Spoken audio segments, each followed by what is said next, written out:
자, 오늘 이번 시간에는 전산세무 2급, 전산세무 2급 내용들을 교재로 따지면은 여러분들 그 15페이지서부터 시작해 드릴 거예요. 재무회계 정리, 그래서 회계의 기초, 뭐 회계 개념 정리 쭉 나와 있는데, 이것도 혹시 이제 전산세무 2급은 제가 이 교재를 가지고서 녹화를 처음 하는 거예요. 그래서 여기 지금 전산세무 2급은 유튜브에 녹화된 게 없어서 잠깐 안내 말씀만 하나 드린다면, 전산세무 2급을 공부하기 위해선 우린 기본적으로 회계원리, 제가 설명해 드렸던 우리 과정이 있었죠. 회계원리가 먼저 이해가 잘 되고 복습이 충분히 돼 있으셔야지 그 다음 단계인 전산 회계 1급으로 바로 우리 수업을 지금 진행했었잖아요. 전산 회계 2급은 굳이 다루지 않아요. 뭐 나중에 녹화하려면 녹화할 수는 있겠지만은 회계 원리를 기본적으로 이론을 배우시고요. 전산 회계 1급을 가지고 연습한 다음에 전산 회계 2급 같은 실기만 잠깐 연습하면 되기 때문에 난이도 상으로 인해서 전산 회계 2급은 잘 다루지는 않지만, 전산회계 인전 1급 다 학습이 끝났으면 그 다음에 여기 나온 거 전산 세무 2급을 갖다가 지금 여러분이 하고 계신단 말이죠. 전산 세무 2급도 뭐 생판 또 처음부터 배우느냐 그런 게 아니라 전산회계 1급에서 내용 이론들 중에서 나왔던 항목들 대부분인데, 이제 설명이 조금 더 디테일해져요. 물어보는 질문도 좀 더 디테일해지고 또 추가로 들어가는 항목들이 있단 말이죠. 그러다 보니까 전산세무 2급에서는 기본적으로 전산회계 1급에서 배웠던 이론 플러스 전산세무 2급에 추가되는 그런 항목들을 갖다 주로 더 출제를 많이 당연히 하게 되겠죠. 그런 내용들을 파트로 해서 제가 주로 설명을 해드릴 것이라고 얘기해 드리는 거고요. 자, 그래서 전산세무 2급 시작을 하게 되면은 교재에서는 좀 회계의 개념 정리라고 되어 있어요. 회계가 뭐예요? 물어본다면 회계정보 이용자들의 합리적인 의사결정을 도와주기 위해서 만드는 자료들이라고 생각하면 된다 그랬었죠. 그죠? 그 다음에 기업실체라고 하는 것은, 기업실체는 우리 법인, 지금 전산세무 2급에서는 지난번에 설명이 뭐 다 알고 계시는 거겠지만은 우리 기본 전제 조건이 지금 법인이에요. 그 다음에 이 법인은 당연히 주식으로 이루어진 주식회사이고요. 그 다음에 제조업을 하는 회사입니다. 이 세 가지가 전제 조건이었었어요. 전산회계 1급에서도 마찬가지였었고요. 그러다 보니까 제조업이 있다는 것은 비용 우리가 구분할 때 여기 공장의 그 제조 경비인 500번대와 800번대를 구분했었죠. 세무 2급에서도 마찬가지로 여기 회사는 법인이며 주식회사이고 제조업을 영위한다는 전제 조건으로 우리가 이런 학습을 하게 되고 있다는 얘기죠. 그러면 재무회계의 목적은 뭐예요? 재무회계는 외부 회계 정보 이용자들의 그 이해를, 합리적인 의사결정을 도와주기 위해서 회계 정보를 만든다 그랬었죠. 회계 정보는 우리 구체적으로 뭘 얘기하는 겁니까? 라고 얘기한다면 재무제표를 만드는 게 그 우리 회계의 목적이라고 얘기한다는 얘기했었죠. 그래서 우리 회계 원리 배울 때 여기 재무제표에는 뭐가 있나요? 재무제표 5가지 우리가 배웠단 말이죠. 첫 번째는 재무상태표. 그건 우리는 회사의 재산 상태를 나타내는 겁니다 라고 했었고, 두 번째 손익기산서, 회사의 경영성과 또는 재무성과를 나타내는 표예요 라고 얘기했었고, 세 번째로는 현금흐름표, 네 번째로는 자본 변동표, 마지막 주석, 이런 것들이 있다고 얘기했었죠. 그래서 얘는 회계 원리 때나 또는 회계 1급에서 벌써 배웠던 내용들을 간략하게 이렇게 설명을 해놓고 있고, 여러분들한테는 여기서 나오는 지금 회계의 기초 이론은 여러분 급수를 불문하고 좀 디테일하게 물어보는 정도만 다를 뿐이지 항상 똑같이 물어본다는 얘기예요. 아시겠죠? 자, 그러다 보니까 여기 회계정보 이용자는요 크게 내부 회계정보 이용자와 외부 회계정보 이용자로 구분됩니다. 다 알고 계시죠? 그 다음에 회계의 분류는요 여기 써놓은 것처럼 재무회계, 관리회계, 세무회계로 구분한다는 거 우리 회계 원리 때도 설명을 해드렸던 내용이라서 굳이 더 자세히 설명할 필요는 없다고 생각해요. 다 알고 계실 거니까. 근데 여기 우리 중요한 것은 이 중에서 지난 시간에도 뭐라 그랬었냐면 우리가 배우는 이 재무회계는 내부, 외부 회계정보 이용자들한테 제공할 것을 목적으로 만드는 회계이다 보니까 얘는 뭘 갖다가 기준으로 한다? 기업회계 기준을 기준으로 해서 기업회계 기준을 통해서 항상 이 재무제표를 작성하더라 라고 얘기했던 것들이죠. 됐죠? 거기에 반해서 관리회계는 내부 경영진들한테 제공할 목적으로 만드는 것이라고 얘기했었죠. 회계 원칙은 굳이 없다 그랬었어요. 자, 이렇게 세 가지를 구분하는 것도 설명해 드렸었고, 제가 회계 1급에서 여기 회계의 기본 가정 또는 전제 조건 암기하라고 말씀을 드렸었죠. 이건 반드시 암기해 놓으셔야 돼요. 전산회계 1급 정도 수준에서는 요 세 개를 구분하는 게 시험 문제였었는데, 여기 전산 세무 2급에서는 요거에 대한 설명을 이따가 교재에서 잠깐 보겠지만 설명을 주어주고 다음 중 어떤 것에 해당되느냐고 물어본다는 얘기죠. 자, 회계의 기본 가정 전제 조건이라는 것은 재무제표를 만들기 위한 기본 가정 전제 조건이라 그랬어요. 그래서 회계의 기본 가정 기본 조건 이렇게 전제 조건 얘기 나오면 첫 번째 법인 실체, 두 번째 계속기업, 세 번째 기간별 보고 딱 기억을 하셔야 됩니다라고 했던 거 기억나시죠? 그렇게 기억해 주시면 될 것 같아요. 자, 그 다음에 여기 지금 순서가 조금 약간 다르긴 한데 여기 지금 우리가 복습했을 때 회계 1급에서 뭐 했던 내용 복습하느냐고 제가 몰아서 설명을 좀 해놓은 것이고요. 자, 회계정보의 질적 특성이라고 했는데 회계정보의 질적 특성이란 이 질적 특성은 요거는 유용성을 의미한다 그랬어요. 그래서 유용성 회계정보 어떤 게 더 유용해요? 라고 물어본다면 여기 우리 재무회계에 대해서는 재무회계는 신뢰성이 가장 중요합니다. 제일 유용해요. 이런 뜻이란 얘기였었고 목적 적합성은 관리회계에서의 얘기라고 얘기해드렸었죠. 관리회계에서는 목적 적합성이 왜 여기 신뢰성이 중요한 이유는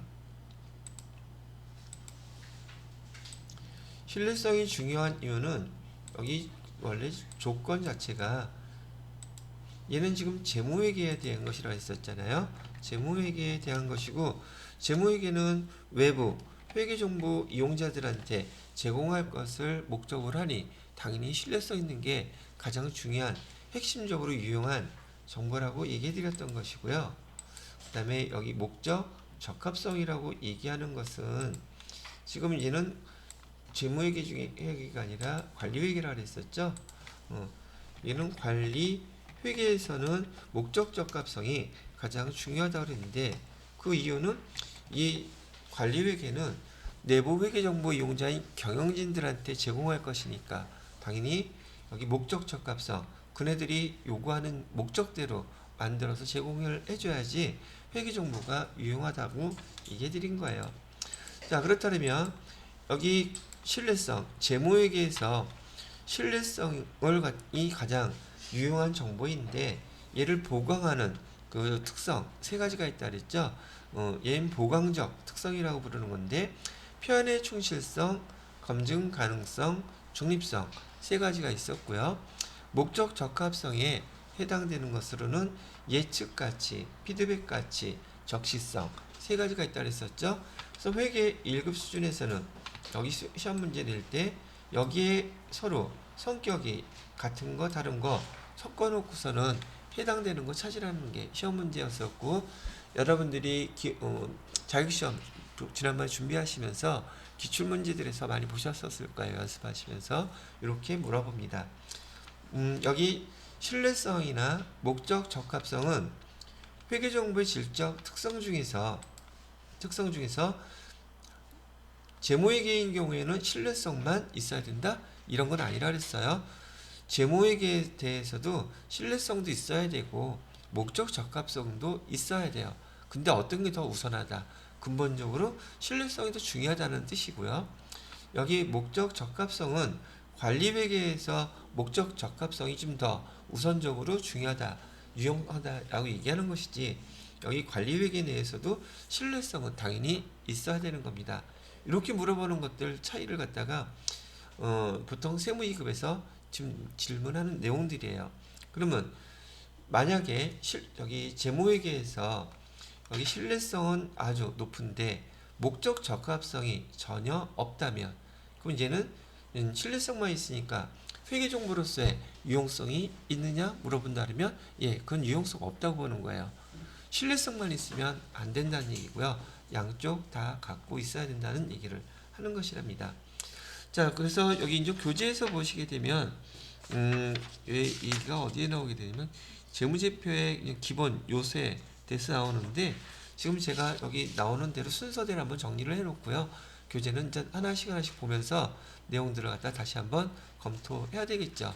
우리 여지껏 해왔던 대로 대부분 전반적인 설명 내용은 제가 말씀드리는 거 먼저 잘 들으시고, 그 다음에 교재 같이 체크한 다음에 직접 또 읽어보셔야 되죠. 그죠? 자, 그래서 회계정보 질적 특성 정리해서 한번 설명을 해드렸습니다. 자, 그 다음 파트는 뭐가 나오느냐 하면 얘도 질적 특성 간의 상충관계라는 용어가 이제 나와요. 자, 이것도 얘도 전산 세무 2급이나 TAT 2급에서 이제 추가되는 여러분들한테 질문하는 항목들이 된답니다. 여기에서 목적 적합성과 신뢰성이라는 용어는 배웠어요. 조금 전에 얘기했던 목적 적합성은 어디 관한 것? 목적 적합성은 관리회계에 관한 것이고, 신뢰성은 재무회계에 관련된 것인데, 이렇게 질적 특성 상호 간의 상충관계라는 뜻은 서로 부딪힌다는 뜻이에요. 왜? 둘 중에 하나밖에 만족을 못 시키지 두 개를 다 만족시키기가 쉽지 않다는 얘기인데, 얘도 지금 설명하는 건 이제 잘 들으셔야지 돼요. 왜? 요거 내용 이해하려면 제가 설명한 것을 기초로 이해한 다음에 문제 나중에 물어보게 되면, 아, 이게 그런 뜻이구나 라고 여러분이 판단하실 수 있어야 되기 때문에 그래요. 난이도가 이게 좀 있어요. 제가 빨간색으로 써놓은 이유는 왜 써놨겠어요? 뭘 왜 써놨겠어요? 중요하니까 써놨겠죠. 시험 문제 TET 2급에서 추가된 거기 때문에 질문사항들이 잘 이해를 하셔야 된다는 얘기예요. 자, 우선 질적 특성 간의 상충관계는 우선 자산평가를 갖고 하나 예를 들어 볼게요. 이거는 뭐에 대한 것이냐면 한번 보시죠. 우리가 10년 전에 지금 토지를 하나 회사에서 취득을 했답니다. 그래서 이 토지의 값은 그때 당시에 1억 원이었다고 가정을 할게요. 근데 10년 전에 토지 1억으로 취득해 놓고서 얘를 계속 지금 갖고 있었겠죠. 그러면 재무상태표에 토지라는 유형자산은 지금 10년이 지난 후에도 계속 지금 1억 원 이렇게 기록되어 있겠죠. 그래서 지금 현재 2021년 12월 31일 현재 보니까 토지의 값이 그대로 1억 원이라고 기록이 되어 있어요. 더군다나 토지는 감가상각도 하지 않는 자산이에요. 근데 지금 12월 31일 날 공정가치로 따져봤더니 얘가 10억 원이 됐다고 얘기를 하는 거죠. 10년 동안에 토지의 값이 이렇게 증가할 수 있는 건 우리네 생활에서는 별것도 아니죠. 그죠? 서울의 아파트 값이 지금 9억 원 넘어가는 게 50%가 넘는데요. 이 아파트 사놓을 걸 거기다가 그때 당시에도 비싸다고 해서 안 샀어요. 그때 이제 3억 5천에서 4억 정도 했었거든, 제가 살던 아파트가. 근데 그걸 살까 말까 하다가 안 샀더니만 그렇게 됐대요. 그러니까 근데 사는 건 똑같잖아요. 뭐 공간만 있으면 살면 되는 거지. 그거 없다고 뭐 아쉬울 건 없지만은 배는 아프네요. 자, 그래서 실제로 공정가치가 이렇게 변했는데, 여기서도 여러분이 이제 처음 배우는 용어 하나 배우시게 돼요. 세무2급에서 이제 나올 용어들이기 때문에요. 10년 전에 샀던 토지를 그대로 우리 재무 회계 재무 상태표에다가 이렇게 1억 원으로 기록해 놓는 방법을 갖다가 원가 모형이라고 부를 거예요. 원가 모형.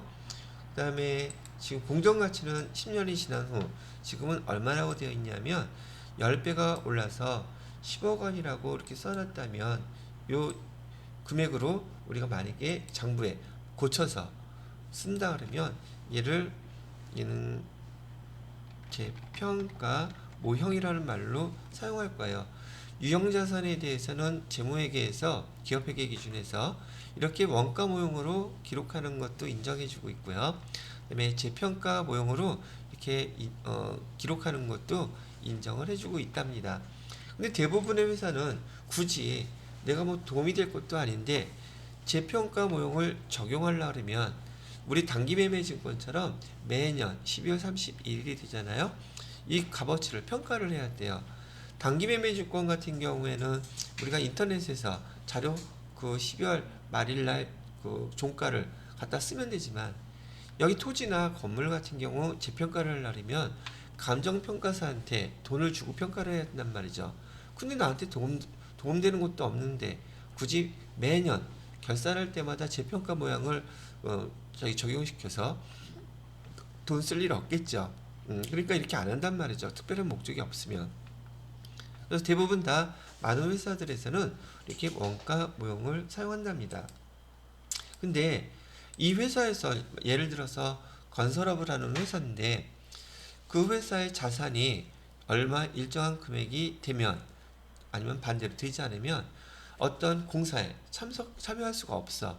그렇다면 보니까 지금은 자산의 규모가 300억 이상 돼야 된다고 얘기를 하는데 우리 회사의 지금 현재 재무상태표의 자산은 300억이 안 돼요. 근데 자산을 재평가하면 자산의 금액이 300억이 넘어가. 그러면 유용성이 있으니까 이 회사는 당연히 자산을 재평가해서 자기 그 입찰에 하기 위해서 돈을 쓰고서 재평가를 한단 말이죠. 근데 지금 여러분 써놓은 금액이 제가 좀 크니까 이 금액을 좀 줄여서 한번 써볼게요. 10만원이고 100만원이라고 한번 예를 들어볼게요. 자, 그러면 12월 31일 현재 여기 100만원, 아니 10만원짜리였던 것을 여기 좀 지워놓을게요. 금액이 크면 여러분 헷갈리잖아. 그래서 10만원으로 계산을 할게요. 이렇게 해놓고 얘는 100만원이라고 가정을 하고요. 그래도 10배 오른 건 똑같잖아요. 그러면 2021년 12월 31일 날 원가 모형에서 재평가 모형으로 바꿨다 그러면 금액이 토지가 10만원짜리였는데 토지가 100만원짜리가 됐으니까 토지의 값이 증가했겠죠. 그래서 분계를 할 때 차변에다가 이렇게 재평가 모형을 선택하게 되면은 토지에서 얼마가 더 증가했어요? 90만원 더 증가했죠. 대변에다가는 재평가 잉여금이라고 해서 90만원 이렇게 쓰는데 요거는 여러분이 지난번에 재무상태표의 자본계정에서 기타 포괄 손익 누계액이라는 거 있었죠. 여기에서 첫 번째 거에 해당되는 거예요. 뭐 있었냐면 자산 재평가 잉여금이라고 하는 계정 과목이에요.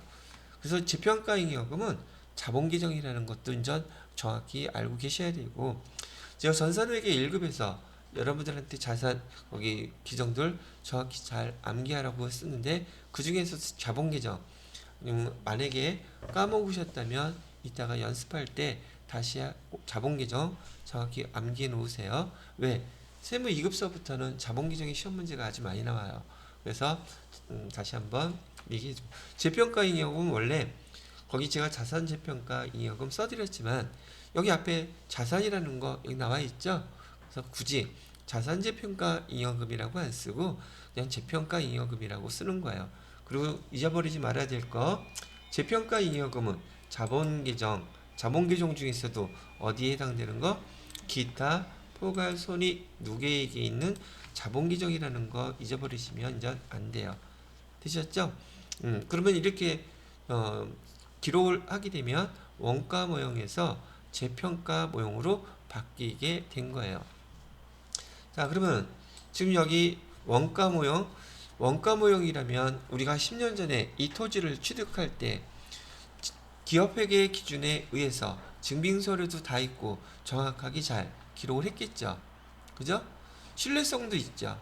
두 번째, 그 보강적인 특성에서 표현의 충실성, 기업회계 기준에서 기록하라는 대로 기록했을 것이고, 누가 봐도 그렇게 기록할 것이고, 검증 가능성, 그 다음에 중립성, 그것도 기업회계 기준을 봤으니 세 가지가 다 적합하게 적용이 됐었지만, 지금 얘를 갖다가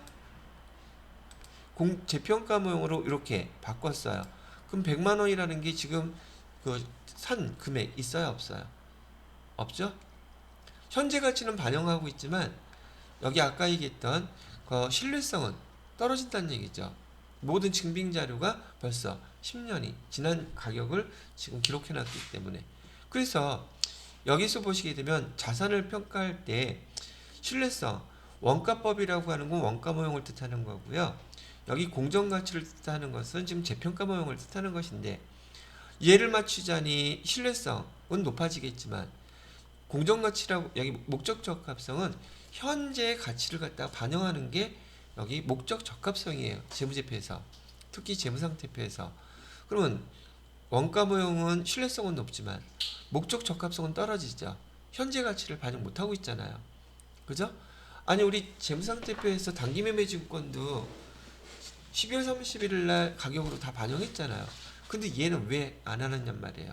토지도 마찬가지로 지금 100만 원이라고 기록되어 있어야 되는데, 단기매매증권은 12월 30일 날짜로 기록되어 있지만 유형자산들은 이렇게 원가 모형을 쓸 경우에 옛날 10년 전에 사용했던 금액이 적혀 있잖아요. 그러면 처음에 샀을 때 기록한 것은 신뢰성이 아주 높지만 목적 적합성은 떨어지죠. 지금 현재 가치를 반영을 못하기 때문에. 그래서 앞으로 기억할 때 신뢰성이라는 것은 자료 기준이에요. 완벽성의 기준. 그 다음에 목적 적합성이라는 것은 현재 가치 기준이에요. 현재 상황을 반영하느냐 못하느냐. 그럼 얘는 이 토지 같은 경우에는 목적 적합성과 신뢰성이 지금 상반되고 있죠. 어떤 거 쓸래요? 이거 쓰면은 신뢰성은 높지만 목적 적합성이 떨어지고, 얘를 쓰자니 목적 적합성은 뛰어나지만 신뢰성이 없어지죠. 이게 바로 뭐다? 질적 특성 간의 상충 관계라고 얘기하는 거예요. 이해가 되셨어요? 자, 좀 자세한 얘기들은 여기 다음 4가지 더 남았으니까 10분 쉬었다가 계속 설명해 드리도록 하겠습니다.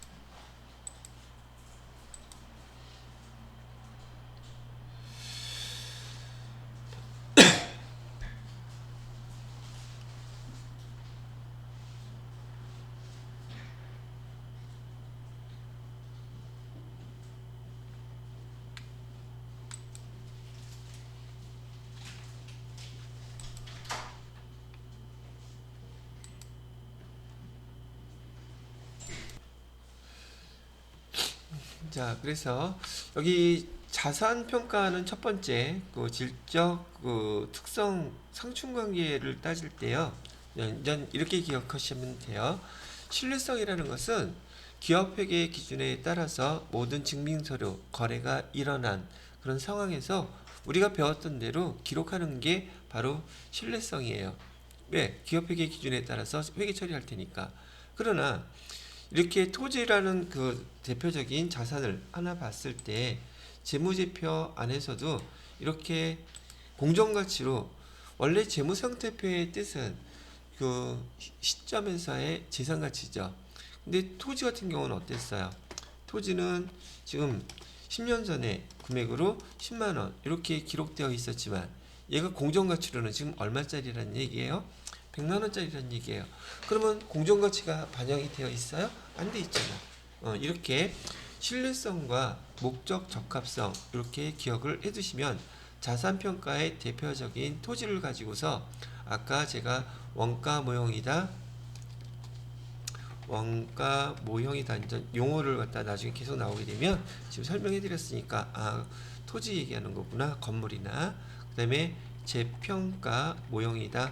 요 이제 세무이급에서 많이 나오는 용어들이니까 알아두시라고. 그럼 원가 모형과 재평가 모형은 가격을 가치를 측정하는 데 있어서 지금 질적 특성 간의 상충관계에 해당되는 첫 번째 거구나. 이렇게 기억을 이제 하시면 된다는 얘기예요. 되셨죠? 자, 두 번째 수익 인식 기준. 얘도 똑같은 기준으로 한번 생각을 해보세요. 예를 들어서 두 번째 수익 인식 기준은 건물을 한번 예를 들어 볼게요. 수익 인식 기준으로 봤을 때 지금 여기 두 가지가 나와 있어요.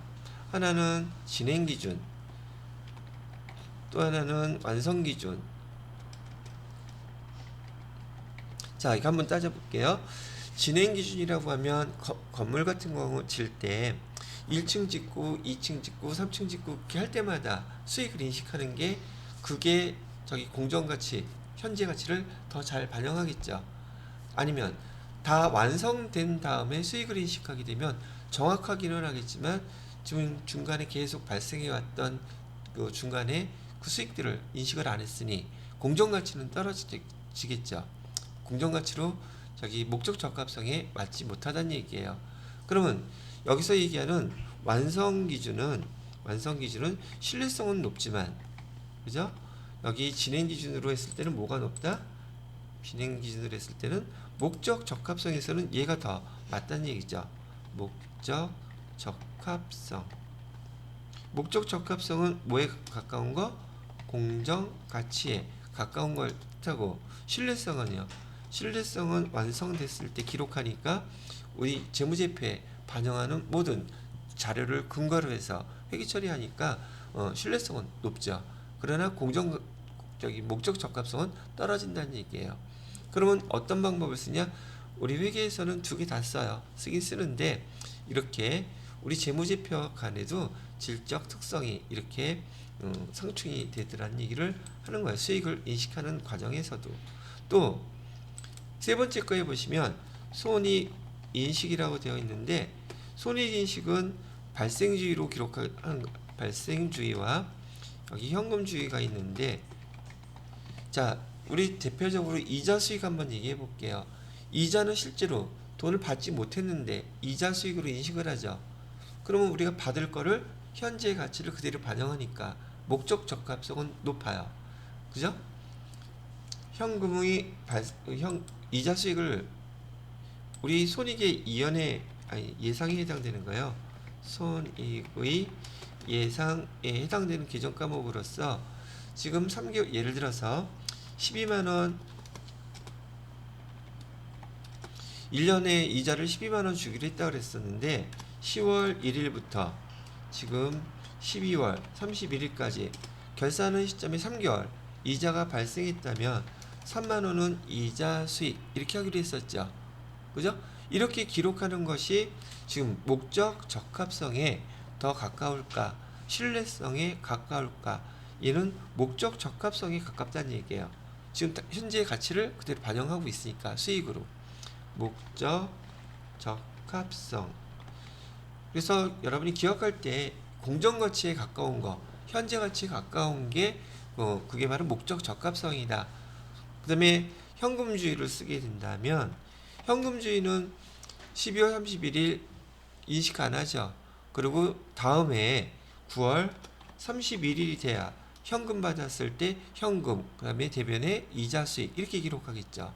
그럼 얘는 신뢰성은 되게 높아진다는 얘기예요. 왜? 발생했던 그 금액을 그대로 다 기록을 했으니까. 그러나 얘는 목적 적합성은 상반되죠. 목적 적합성은 떨어지더라. 그래서 우리가 여기 손익이 인식할 때도 발생주의 하게 되면 얘는 목적 적합성은 높다. 현금주의 그러면 신뢰성이 높다. 근데 요걸 바꿔서 설명해 놓으면서 여러분들한테 찾으라는 게 시험 문제예요. 그래서 내용은 뭘 기준으로 한다? 현재 가치, 공정 가치에 가까울수록 목적 적합성. 그다음에 우리가 기록할 때 재무회계 따라서 기록하는 방법은 신뢰성, 기업회계 기준에 따라서 기록하는 내용들이라는 얘기를 생각하시면 돼요. 그다음에 이번에는 재무제표를 보고할 때 얘도 마찬가지로 목적 적합성이라든지 신뢰성을 따질 수 있더래요. 재무제표는 반기, 분기, 그다음에 연간, 연차 재무제표 세 가지로 나눌 수 있는데 반기라든지 그다음에 분기라든지 얘네들의 그 재무제표는 지금 반기면 6개월 동안, 분기면 3개월 동안 발생한 거 재무제표에 다 반영했으니 지금 목적 적합성은 뛰어나겠죠. 그런데 지금 신뢰성은 결산을 아직 다 완성하지 않았기 때문에 그 금액이 정확하지 않단 말이에요. 그래서 신뢰성은 떨어져요. 반대로 연차 재무제표는 신뢰성은 높지만 앞에서 발생했던 3개월, 6개월마다 그 금액들을 내용들을 반영하지 않았기 때문에 목적 적합성은 떨어지더라는 얘기죠. 구분할 수 있겠어요? 그래서 여러분들이 여기 연차보고서는 신뢰성은 높지만 목적 적합성은 떨어진다. 반기나 분기 보고서는 목적 적합성은 뛰어나지만 신뢰성은 떨어진다. 뭐 이런 차이를 구분할 수 있어야 된다는 얘기예요. 자, 마지막으로 유가증권 지분법, 원가법이라고 되어 있는데 지분법이라고 얘기하는 것은 지금 지난번에 제가 여기다 써놓아야 되겠네. 유가증권인 경우에 이건 시험 문제로는 잘 안 나와요. 지분법은 목적 적합성, 즉 공정가치를 그대로 반영한다는 뜻이고요. 그다음에 원가법은 유가증권 취득했을 때 기록해 놓으면 우리가 단기매매증권 취득했을 때 그대로 기록하면 얘 신뢰성은 높죠. 왜? 기업회계 기준에서 기록하라는 대로 예를 들어서 단기매매증권 취득했을 때 그대로 다 기록했을 테니까. 지분법이라는 건 뭐냐면은요. 제가 개정상으로 투자증권에서 우리 회계에서 쓰는 용어들은 단기 매매 증권, 매도 가능 증권, 그다음에 만기 보유 증권, 그다음에 지분법 적용 투자 증권이라고 썼는데 이 중에서 맨 마지막 거예요. 지분법 적용 투자증권은 우리 그 타 회사의 주식을 뭐 할 목적으로 지배할 목적으로 몇 퍼센트 주식의 20% 이상을 취득할 때 쓰는 용어라고 제가 얘기해 드렸어요. 이 지분법 적용 투자증권이라는 용어를 지분법을 쓰게 되면 보통 그 타 회사에서 배당금을 줄 때 주주총회에서 배당을 해야지 돈이 나가죠. 근데 지분법 적용 투자증권은 배당이 없더라도 그 회사에서 당기순이익이 10만원 났다면 여기 2만원 그냥 수익 배당 받은 걸로 기록하는 방법이에요. 그러니까 상대 회사에서 주주총회를 통해서 결정을 했건 안 했건 그냥 무조건 인식하니까 가치를 그냥 그대로 반영할 수가 있죠. 그래서 목적 적합성이 뛰어나다. 지분법은 목적 적합성이고요. 목적 적합성 왜? 있는 공정가치를 그대로 반영하니까. 원가법은요. 얘는 신뢰성은 뛰어나다. 이렇게 구분을 해야 한다는 얘기예요. 그래서 다시 한번 마지막으로 정리해 드린다 그러면은 이따 뭐 교재에서도 읽어보시겠지만 목적 적합성은 공정가치예요. 기준이 현재 가치, 공정가치가에 가까운 거를 반영하는 방법. 그다음에 신뢰성은요. 우리가 있는 증빙 서류로 기록하는 방법이에요. 발생된 증빙 서류로 그냥 기록을 해놓는 방법이기 때문에 신뢰성이 높다. 이런 내용들을 갖다가 기본적으로 갖다 놓고서 관련된 문제를 갖다 이제 나중에 풀어보시게 되면 어렵지 않게 문제에서 요구하는 답을 찾으실 수 있을 거예요. 자, 그렇게 얘기를 해드렸고요. 그 다음에 여기 밑에 나와 있는 재무제표 요소의 측정이라고 그랬는데, 얘는 우리 지난번에 회계원리 배우실 때요, 우리가 뭐라고 써있냐면 기록, 그다음에 인식, 측정 이런 용어들이 나왔었어요. 회계에서는 회계상의 거래를 기록, 인식, 측정한다 그랬는데, 기록이라는 것은 장부에 재무제표에 기록한다는 것을 뜻하는 것이고요. 인식도 마찬가지로 재무제표에 반영한다는 걸 뜻하는 것이고, 측정은 우리 재무제표의 그 숫자들은 단위가 아니라 항상 화폐 금액으로 표시가 돼야 돼요.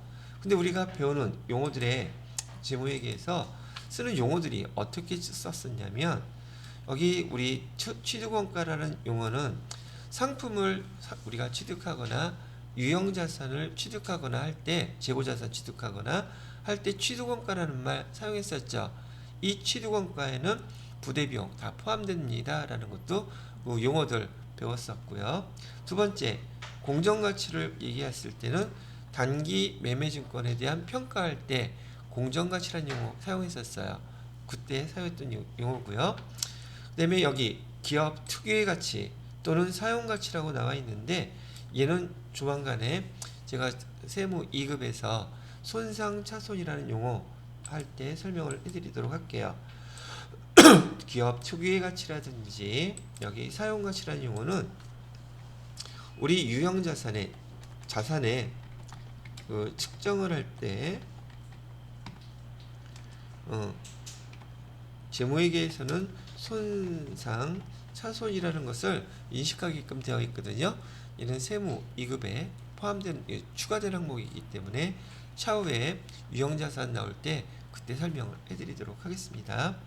그 다음에 순실현 가치는 제가 우리 회계 원리 때서부터 여러 용어로 사용했었는데, 순실현 가치는 실제 우리 주머니에 들어오는 돈을 뜻하는 거예요. 얘기를 했던 거예요. 자, 제가 예를 들어 드렸던 것은 어떤 것으로 예를 들어 드렸었냐면, 순실현 가치는 예를 들어서 매출 채권이 지금 10만원 이렇게 있었는데요. 여기 대손 충당금이 가로에 놓고 1,000원 이렇게 있어요. 그러면 매출 채권에서 대손 충당금을 뺀 금액을 우리 뭐라고 불렀었냐면 장부가액이라고 불렀단 말이죠. 장부가액은 우리가 실제로 회수할 수 있는 돈을 의미한다 그랬었어요. 그럼 99,000원이 되겠죠. 그래서 이 장부가액을 여러분이 문제에서 이렇게 물어볼 수도 있다고 했단 말이죠.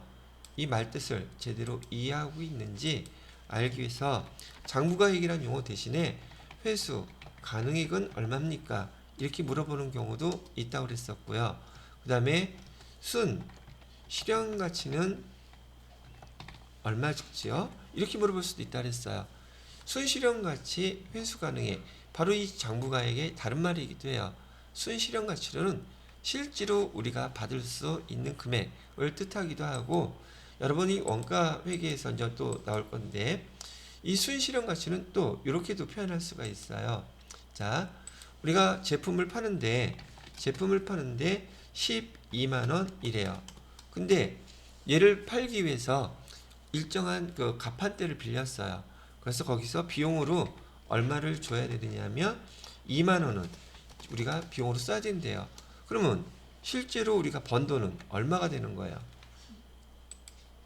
실제로 우리가 번 돈, 얘를 순실현 가치라고 불러요. 순실현 가치는 그래서 얼마입니까? 10만원. 이런 용어들을 우리가 앞으로 사용할 거란 얘기죠. 회계에서는 이렇게 재무제표에다가 기록하기 위해서 화폐 단위의 용어가 취득원가, 공정가치, 그 다음에 기업 특유의 가치라든지 사용가치, 그 다음에 순실현가치, 이런 용어들을 사용하고 있어요. 그럼 이 용어들의 뜻을 잘 알아야 되겠죠. 왜? 우리가 사용하는 용어니까. 여러분들한테는 재무회계에서 필요한 금액, 필요한 숫자 계산하는 게 문제가 아니라 이런 용어들을 다루는 게 우리 전문 그 직종이라고 얘기했던 게 용어를 다루고 용어가 뜻이 어떤 걸 뜻하는지를 알아두셔야 된다는 얘기였었어요. 자, 그러면 전반적으로 한번 쭉 설명을 해드려 봤죠.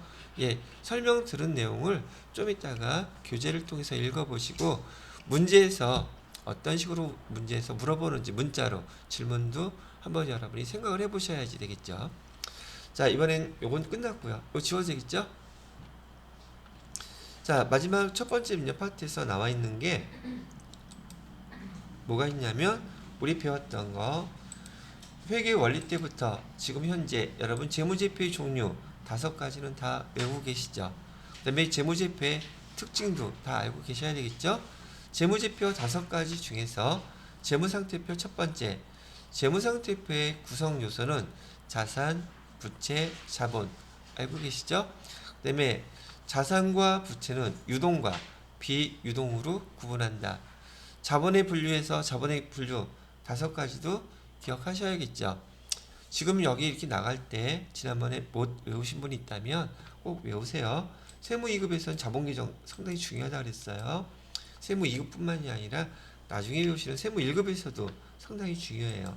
잘 꼭 외우고 계셔야 된다는 얘기고요.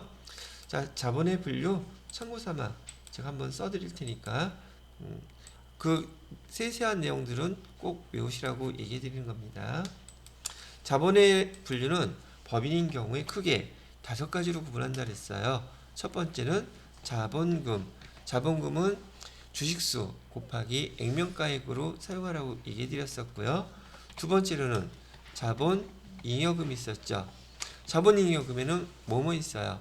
첫 번째 주식발행 초과금, 두 번째 감자 차익, 세 번째는 자기주식 처분이익 외우고 계셔야 돼요. 세 번째로는 자본 조정이라는 규정이 있었죠. 자본 조정에는 주식 할인 발행 차금, 두 번째로는 감자 차손, 세 번째로는 자기 주식 처분 손실, 하나 더 그냥 자기 주식, 이렇게 해서 4가지가 있었어요. 그다음에 네 번째로는 아까도 설명해 드렸던 기타 포괄 손익 누계액이 있었죠.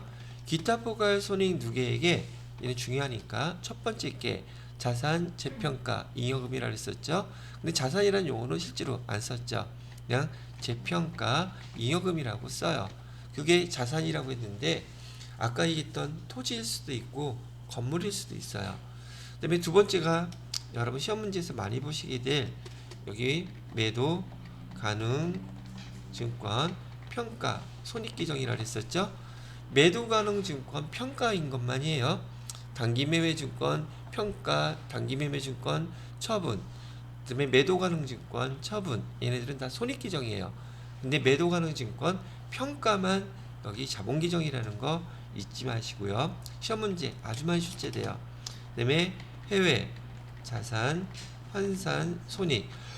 근데 세 번째 거는 거의 출제되지 않더라고요. 난이도도 있고 잘 벌어지는 일이 할지라도 와닿지가 않으니까. 네, 마지막에는 이익 잉여금 있었죠. 이익 잉여금은 크게 제가 2가지로 구분했었어요.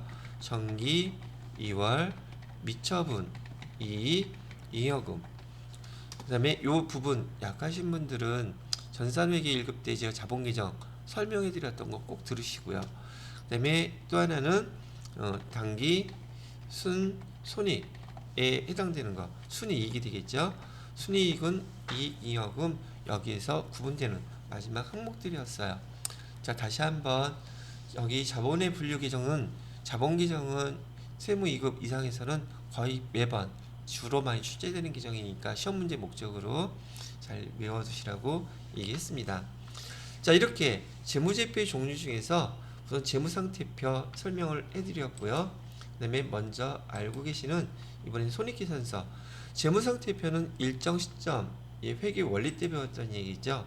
재무상태표는 일정 시점에서 그 다음에 회사의 재산 상태를 나타내는 표입니다 라고 얘기해 드렸고요. 두 번째 여기 나오는 재무제표 중에 두 번째 거 손익계산서인 경우에는 손익계산서는 일정 기간이라고 그랬었죠. 그다음에 얘는 재무, 재무 성과. 다른 말로는 뭘로 썼어요? 경영 성과라고도 부르는 항목이라고 얘기를 해드렸고, 손익계산서의 구성 요소는 수익과 비용이라고 되어 있었죠. 그 다음에 이도 기본적으로 손익계산서에서 기억하셔야 될 거, 손익구분은 암기가 되어 있어야 돼요. 얘기했었죠. 손익구분은 뭘 손익구분이라 그래요? 여기 매출에서 뭘 빼면 매출 원가를 차감하게 되면 얘를 우리는 매출 총이익이라고 설명하고, 그래서 뭘 빼줘요? 판관비를 빼주게 되면 이를 영업이익이라고 쓰고요. 여기다가 영업외 수익은 더해주고 영업외 비용은 빼주게 되면 그 차이나는 금액을 우리는 뭐라고 썼어요? 법인세, 차감전, 순이익 이런 식으로 표현했었죠. 마지막으로 법인세 비용 빼면 그 다음에 당기순이익 나온다. 이걸 암기해 놓지 못하시면 세무 2급부터는 여러분들한테 어떤 시험 문제를 내느냐면 여기 법인세, 차감전, 순이익에 영향을 주는 것, 안 주는 것. 그 다음에 비용도 판관, 회계 1급에서도 나왔던 거예요. 판관비에 속하는지, 계정이 영업의 비용에 속하는지에 따라서 영업이익에 영향을 주고 안 주고도 나오겠죠. 그나마 회계 1급까지는 영업이익까지 나왔지만 세무 2급에서는 인전 법인세, 차감전, 순이익이나 당기순이익까지도 다 물어보게 된단 말이죠. 그러니까 반드시 여러분이 여기 손익계산서에서 여기 손익 구분이라고, 구분 표시라고 되어 있는 거 있죠.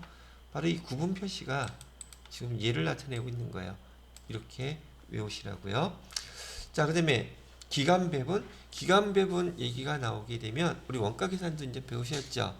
기간배분은 지금 제품을 만들 때 추적할 수가 없는 비용들을 얘기하는 거예요. 그래서 기간 동안에 발생한 비용으로 배분한다. 물론 기간배분의 대표적인 계정은 감가상각비예요.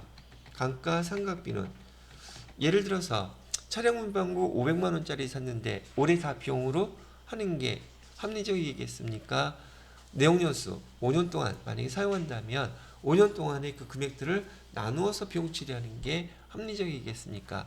그게 대표적인 기간 배분의 예예요. 걔를 다른 말로 수입, 비용, 대응의 원칙이라고도 불러요. 그래서 사용하는 기간 동안에 나누어서 비용 처리하는 게 더 합리적이라고 얘기하는 것이죠. 그 다음에 수익과 비용은 총액주의로 기록합니다. 라는 것도 설명해 드렸었던 거 기억하시리라 생각해요. 문제에서 순액주의라고 나오면 재무회계는 순액주의 사용하지 않습니다. 총액주의 사용하니까 그 용어도 구분을 좀 잘 해놓으시면 좋을 것 같으네요.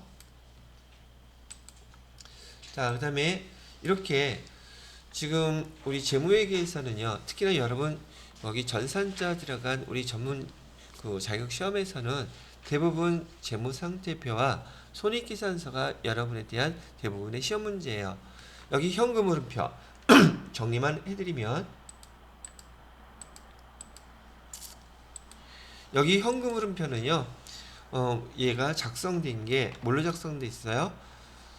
재무제표는 기본적으로 발생주의로 작성되어 있는 표들이지만 이 현금흐름표는 현금주의로 작성된 표라고 제가 말씀해 드렸고요. 현금 흐름을 크게 세 가지로 구분해서 현금을 갖다가 집계를 해요. 흐름에 대한 걸. 첫 번째는 영업 활동으로. 이 정도는 세무 2급에서는 이 정도까지는 알고 계셔야 돼요. 두 번째로는 투자 활동으로. 세 번째로는 재무 활동으로. 영업 활동이라고 하는 것은 우리가 지금 일상적인 상거래, 우리 상품이나 제품을 사고 팔고 원재료나 상품을 사오고 그러는 것들 있죠. 이런 것들에 대해서 현금이 들어오고 나가고 한 것들을 갖다 집계하는 것을 얘기하고, 투자 활동 경우는 우리 유가증권이라든지 건물, 건물, 부동산들 있죠. 투자할 수 있잖아요. 그런 투자 활동을 할 때 현금이 들어오고 나가고 하는 것들에 대해서 집계를 해놓은 것을 얘기하고, 재무 활동이라는 것은요, 재무활동은요, 우리가 금융기관에서 대출받는 거 있죠. 대출받거나 사채를 발행하거나 또는 주식을 발행하는 경우 있죠. 주식 발행을 하는 이런 항목들을 통해서 현금이 나가고 하는 것들, 그런 것들을 쉽게 해놓은 활동을 우린 재무활동이라고 하는데, 여러분들은 이렇게 자세히까지는 모르더라도 현금 흐름표는 현금주의로 작성된 표이다. 그 다음에 이 현금 흐름표는 현금의 흐름을 크게 세 가지로 구분해서 이렇게 집계를 해 놓았다. 이렇게 기억을 해 두시라고요. 자, 재무제표에서 네 번째 거는 자본 변동표인데, 자본 변동표는 지금 조금 전에 써드렸던 요 계정들의 각각의 항목까지 다 포함한 표가 바로 자본 변동표예요. 그러면 재무상태표에 자본 계정까지만 정확히 암기가 되어 있으면 자본 변동표는 벌써 여러분 다 암기를 해놓은 게 되는 거죠. 그 다음에 주석은 해당되는 계정이나 금액의 스타표, 별표 해놓고서는 거기에 대한 설명을 해놓은 것을 우리는 주석이라고 부릅니다. 라고 얘기를 한 것입니다. 자, 그 다음에 마지막 정리가 될 파트는 뭐가 있느냐 하면 재무제표 작성에 대한 거 전체적인 일반 원칙을 한번 다시 정리해 볼게요. 이 항목들은 여러분들한테 전산회계 1급 때 벌써 다 설명해 드렸던 거 다시 한번 정리해 보는 것이고요. 그때 배웠던 내용과 별반 차이 없어요. 똑같은 거니까. 자, 재무제표의 작성과 표시 원칙. 계속기업이라고 하는 것은요, 계속기업이라고 얘기하는 것은 기업의 경영진이 결산할 때 매년 해야 돼요. 누가 해야 된다고요? 경영진이 매년, 지금 이 회사는 사업을 중단한다든지 그 다음에 청산한다든지 이런 내용들이 없다면 이 회사는 영원히 계속 올해와 똑같이 존속한다는 가정이기도 하고요.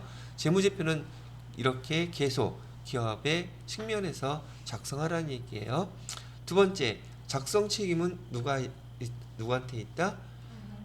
경영진자 알고 있죠? 공정한 표시는 뭐에 따라서 표시하는 게 공정한 표시예요? 기업 회계 기준에 의해서 기록하는 게 공정한 표시예요. 아까도 잠깐 봤던 수익이나 비용 계정도, 자산이나 여기 부채 계정도, 아까 여기 수익 비용 밑에 써놨죠? 요 계정 두 개 다 뭘로 기록해라? 총액주의로 기록하라고 지금 표시해 놓고 있죠. 잊어버리지 마셔요. 근데 자본 계정은 기업 회계 기준에서 표시를 했다면 자본 계정은 총액주의가 아니라 상계에서 처리해도 괜찮아요. 그렇지만 원칙은 뭐다? 그래도 총액주의예요. 그 다음에 항목과 구분의 통합 표시라고 되어 있는데, 얘는 제가 대표적인 얘기로 그냥 소모품으로 하나 예를 들어 볼게요. 소모품은 실제로 회사에 따라서는요, 여기 이렇게 쓸 수도 있겠죠. 사무용품으로 구분할 수도 있고요. 또 전산용품도 있어요. 그 다음에 탕비용품도 있거든요. 이 회사에서 필요에 따라서 소모품이라는 용어 대신에 좀 더 자세히 여기 사무용품, 전산용품, 탕비용품 계정을 만들어서도 사용할 수 있어요. 그러면 얘는 여기 구분 표시가 되겠죠. 근데 이렇게 우리 이런 걸 너무 짜질치게 만들 필요 없어. 그냥 대신에 뭐만 사용하면 돼? 소모품만 사용하면 돼. 그러면 소모품 비용 얘가 바로 통합 표시예요. 그리고 우리가 앞에서 배웠던 단기 투자 자산 안에 단기 금융상품, 그다음에 단기 매매증권, 단기 대금 같은 거 있었죠. 근데 우리 회사는 그런 거 다 사용 안 해요. 그럼 뭐만 통합을 해서 사용해도 된다?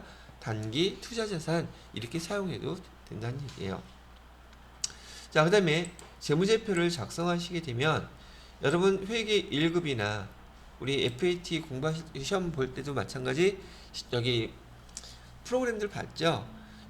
재무제표를 보게 되면 올해 거만 단기 거만 나와 있어요. 정기 것도 나와 있어요. 항상 재무제표는 전기와 단기 똑같이 비교해서 표시하라는 원칙이에요.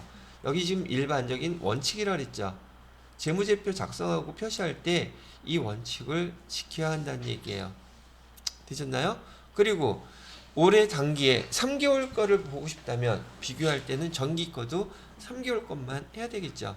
정기 거는 1년, 단기 거는 3개월. 이런 비교 가능성이 없잖아요, 그거는. 그다음에 항목의 표시와 분류의 계속성이라고 되어 있는데 얘는 지난번에 제가 뭘 갖고 설명해 드렸어요. 우리 국민연금 같은 경우 국민연금은 계정 우리 뭘로 사용하는 게 원칙이라고 배웠죠? 세금과 공과금으로 사용하기로 했었죠. 근데 지금 이 회사에 가서 해보니까 보험료로 처리돼 있어. 이 바꾸라고 그랬어요? 그대로 쓰라 그랬어요? 그대로 써야지 돼요. 왜? 안 계정이 바뀌게 되면 여기서 얘기하는 항목 표시의 분류, 계속성이 없어지죠.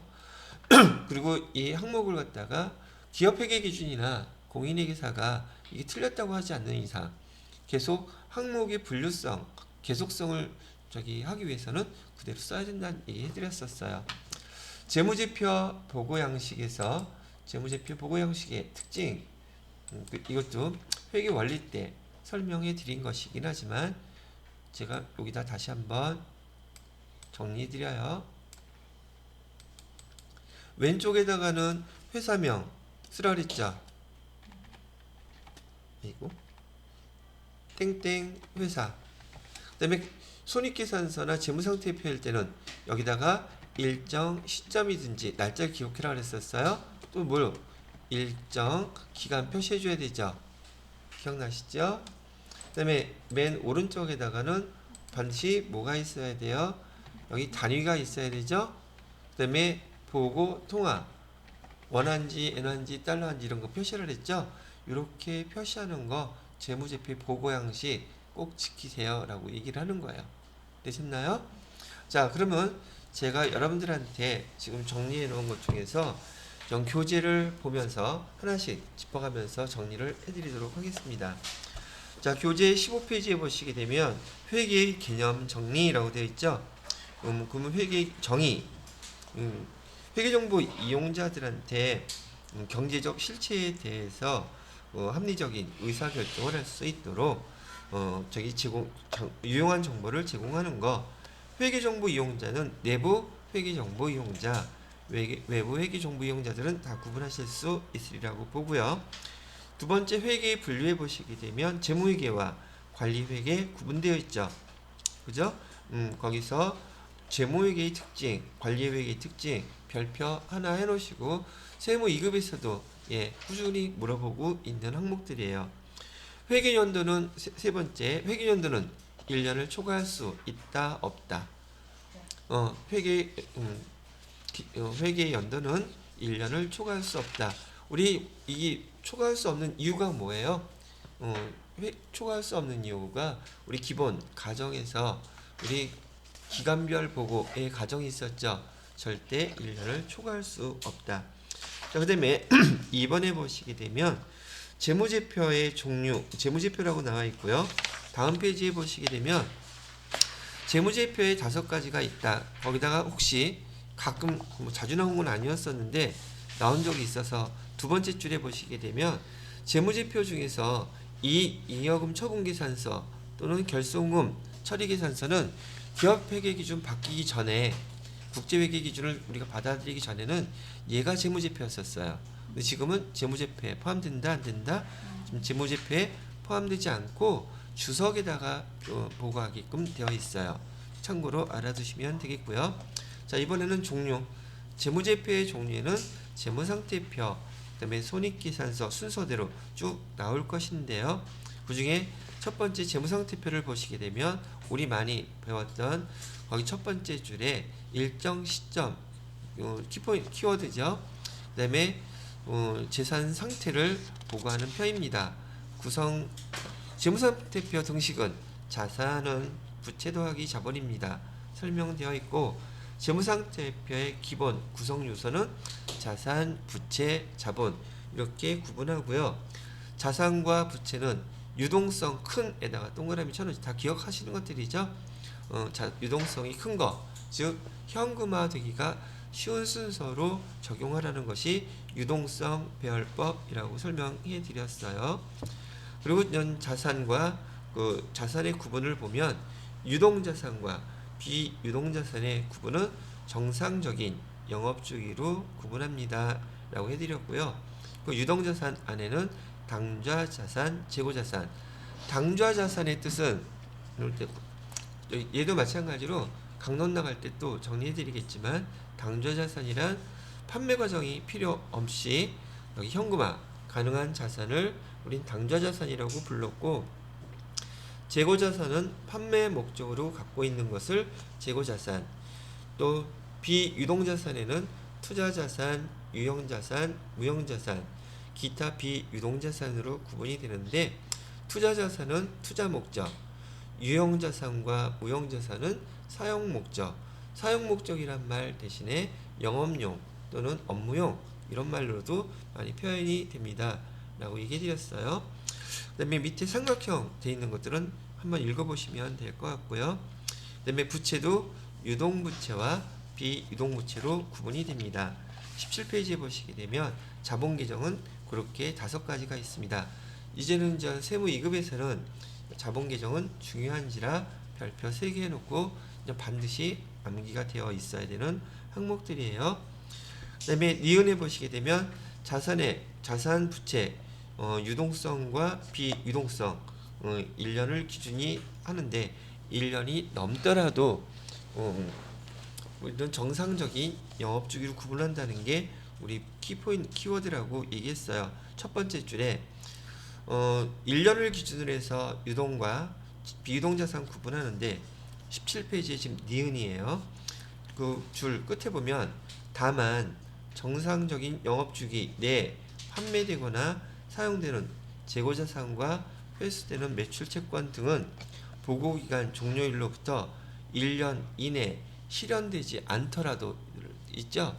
사람들이 교재 읽으면서 14개월이라고 영업주기로 제가 설명해 드렸는데 이 말을 이해를 못하는 거예요. 그러니까 유동, 비유동 그러면 다 머릿속에 뭘로만 기억해요? 12개월, 1년 이것만 기억하고 있단 말이죠. 그래서 틀리는 거예요. 자, 여러분들은 잘 구분할 수 있으리라 생각하고요. 그 다음에 디귿에 보면 재무상태표의 항목, 구분과 통합 표시 제가 조금 전에 설명해 드렸죠. 그 다음에 리을에 자산과 부채, 총익 표시 이것도 설명해 드린 거고요. 그 다음에 손익계산서에 보시게 되면 일정 기간, 여기 키워드 경영성과, 거기도 키워드, 그 다음에 경영성과 다른 말은 재무성과라는 용어도 사용돼요. 손익계산서 등식은 충분히 아실 거라고 보고요. 자, 그 다음에 거기 맨 밑에 보시게 되면 손익계산서는 우리 손익구분, 매출액에서 매출원가 이런 거 했던 거 기억나시죠? 근데 얘가 모든 업종에 적용되는 게 아니에요. 이런 매출 구분 방식이 금융업종에는 이 적용되지 않아요. 그래서 거기 17페이지 맨 밑에서 두 번째 줄에 다만 제조, 판매업, 건설업 거기다가 동그라미 쳐놓으시고요. 대표적으로 이런 업종에만 먼저 적용이 돼요. 근데 걔네들 외의 다른 업종에 속하는 매출은 매출 총손익 구분 표시, 매출 총손익 구분 표시라면 화면 잠깐 보세요. 지금 이거 얘기하는 거예요. 매출액을 구분할 때 매출액에서 매출원가를 빼면 매출 총이익이 나온다. 요거 있죠? 요거를 갖다가 다르게 변형해서 사용해도 괜찮다는 얘기예요. 어디를 제외하고? 제조업, 판매업, 건설업 제외하고 다른 그런 업종들은 얘를 변형시켜서 사용해도 무방하다고 얘기하는 거예요. 반대로 얘기하면 여기 제조, 판매업, 건설업은 반드시 요 손익구분으로 그 표시를 하셔야 된다는 얘기를 합니다. 그래서 18페이지에 보시게 되면 매출 총손익, 영업손익 그렇게 구분하시는 것보다 제가 이렇게 세로로 이거 기억해 두시는 게 훨씬 더 좋습니다라고 얘기해 드렸었죠. 그 다음에 거기 수익과 비용도 총액주의로 표시하라고 되어 있어요. 자, 이거 마찬가지로 수익과 비용도 총액주의라고 쓰라고 했는데 무조건 총액주의냐? 아니, 그건 아니고요. 기업회계 기준에서 거기 상기 처리해서 표시해도 된다고 하는 항목들은 상기해서 표시할 수 있어요. 제가 왜 이 내용들을 갖다가 이렇게 하나하나 짚어서 설명을 또 해드릴까요? 여러분들한테 세무 2급에서는 이런 내용들로 물어보기 때문에 그래요. 좀 자세하죠. 회계 1급보다 좀 디테일하다는 얘기 때문에 여기서 나온 용어들은 그대로 읽어보시고 기억을 해 두셔야 된다는 얘기예요. 그 다음에 18페이지에 3번에 보시게 되면 재무제표의 작성과 표시의 일반 원칙, 이것도 이따가 읽어보시고 설명은 다 끝났어요. 자, 그 다음에 19페이지로 넘어갑니다. 19페이지에 보시게 되면 재무제표의 기본 요소, 그래서 재무상태표, 손익계산서, 현금 흐름표, 자본 변동표, 다음 페이지로 보시게 되면 우선 4가지 주석을 빼놓고는 다 설명을 해놓고 있어요. 그 다음에 20페이지에 재무제표 요소의 인식, 그래서 자산, 부채, 그 다음에 수익, 비용, 거기서 거기 인식이란 말에 대한 거, 인식이란 재무제표에다 기록하는 걸 얘기한다 그랬었고요. 거기 동그라미 1번, 2번, 거기다 별표 하나 해 놓으시고요. 그 말뜻 설명해 드리면, 무튼 설명했던 것들도 있긴 하지만, 1번 미래 경제적 효益유입 또는 유출. 미래의 경제적 효익이라는 것은 지난번에 제가 현금으로 예를 들어드렸었죠. 꼭 현금뿐만은 아니긴 하겠지만 유입되거나 유출이 된다. 미래 경제적 효익이 유입되는 건 자산을 뜻하는 것이고요. 유출이 되는 것은 부채가 된다고 얘기했었죠. 그다음에 얘네들을 인식을 하기 위해서는 여기 미래 경제적 효익이 유입되거나 유출될 가능성이 높아야 된다고 그랬었지 반드시란 얘기는 아니었었어요. 거기에 두 번째로는 원가, 가치를 중요한 키워드는 신뢰성 있게 측정할 수 있어야 돼요. 신뢰성 있게 측정할 수 있어야지만이 재무제표에다가 기록, 인식할 수 있다는 얘기예요.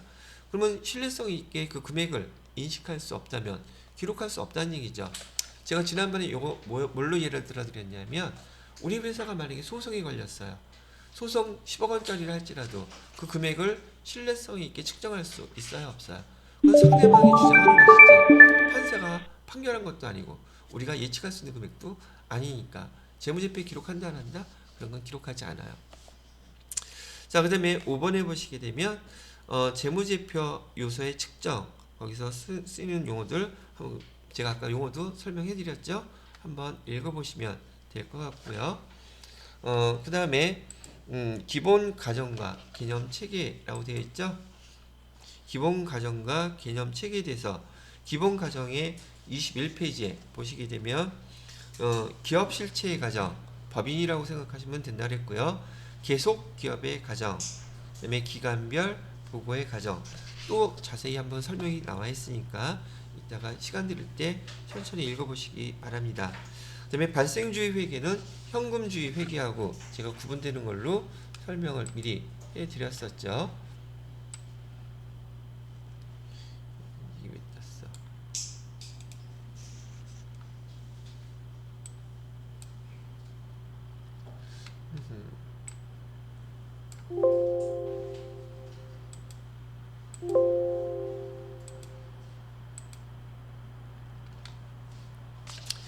자, 됐고요. 그 다음에 재무회계 개념체계, 요거는 잠깐 설명을 해드릴게요. 지난번에 설명했던 것 같은데 한번 다시 들어주세요. 문제가 나오면 이해하기가 되게 어려우니까 지금 제가 설명하는 걸로 잘 정리를 해주시면 되겠습니다. 재무회계 개념체계라고 얘기하는 것은요, 개념체계라고 얘기하는 것은 지금 기업회계 기준을 만드는 곳이 어디서 만드냐면 회계 기준원이라는 곳에서 만들어요.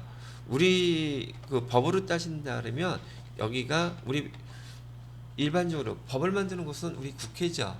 국회에서 법을 만드는 것처럼 어떤 원칙, 기업회계 기준이라는 걸 만드는 곳이 회계 기준원이라는 곳인데, 만약에 회계 담당자나 또는 회계사들이 회계 업무를 볼 때 지금 산업이 너무너무 급속도로 발달하다 보니까 여기 회계 기준에 지금 다음에 해당되는 항목의 회계 처리가 없어. 그럼 예를 들어서 비트코인이라고 얘기합시다. 그러면 이를 회계 처리를 하거나 회계감사를 해야 되는데 뭘 믿고 얘를 처리할 것이냔 말이죠. 그래서 기업 회계 기준에 없다면, 기업 회계 기준에 만약에 그 내용이 없다면 어디에 질의를 하게 되느냐면 회계 기준원에다가 질의를 해요. 회계 기준원에다가 지금 얘네들 이렇게 됐으니까 지금 어떻게 회계 처리될지 지침을 주세요 라고 했어요. 그래서 회계 기준원에서 지금 얘는 A라고 처리하세요 라고 했단 말이죠. 그래서 이렇게 A라고 처리하려고 봤더만 다시 찾아보니까 여기 기업회계 기준에 여기에 B라고 얘가 나와 있는 거예요. 그럴 때 어떤 게 우선이 되겠느냐 말이죠. 이럴 경우에 회계 적용은 회계 기준원에서 A라고 얘기했다 할지라도 아예 그 기준이 기업회계 기준에 없었다면 A를 사용해야 되겠지만, 근데 만약에 서로 지금 배치되고 있죠. 그렇게 되는 상황이라면 반드시 기업회계 기준에 있는 걸 우선 적용을 하라는 얘기예요. 그러면 어떤 게 상급기관이다? 상급기관은 물론 기업회계 기준을 만드는 회계 기준원이 상급기관이긴 하겠지만 기존에 있었다면 기업회계 기준을 적용하라는 게 이 전체적인 내용의 설명이에요. 참고로 이렇게 정리를 해두시면 되겠습니다. 자, 그 다음에 22페이지 보시게 되면 질적 특성 나와 있죠. 밑에 TB라고 나와 있는 국제 회계 기준에 의한 질적 특성은 무시해도 돼요. 보지 마세요. 지금 여러분들하고 좀 상관이 없으니까. 우리는 지금 기업 회계 기준을 배우는 것이지 국제 회계 기준을 배우는 것이 아닌데, 참고로 국제 회계 기준에서는 여기 회계 질적 특성을 지금 기업 회계 기준에서 나누는 거하고 다르게 지금 구분하고 있어요. 참고로 알고 계시면 되겠고요. 설명은 나머지 것들은 다 한 겁니다. 목적, 적합성, 신뢰성, 질적 특성 간의 상충관계 23페이지 나와 있죠. 그 팁이라고 되어 있는 거에 별표 3개 해놓으시고요. 얘는 자주 나오는 것들입니다. 세무 2급에서는. 그 다음에 비교 가능성, 재무정보의 제약 요인. 내가 아무리 질적 특성을 잘 반영해서 만들고 싶어도 나한테 효용성이 없다면 그렇게 굳이 회사에서는 안 만든단 말이죠. 즉 나한테 효익 얻어지는 것과 비용 어떤 거 비교해서 효익이 많으면 비용을 써서 만들겠지만 그 제약 요인은 바로 여기 효익과 비용이고요. 그 다음에 중요성의 원칙, 거기서 중요성의 키워드는 회계정보 이용자가 의사결정을 하는 게 걔가 중요한 거예요.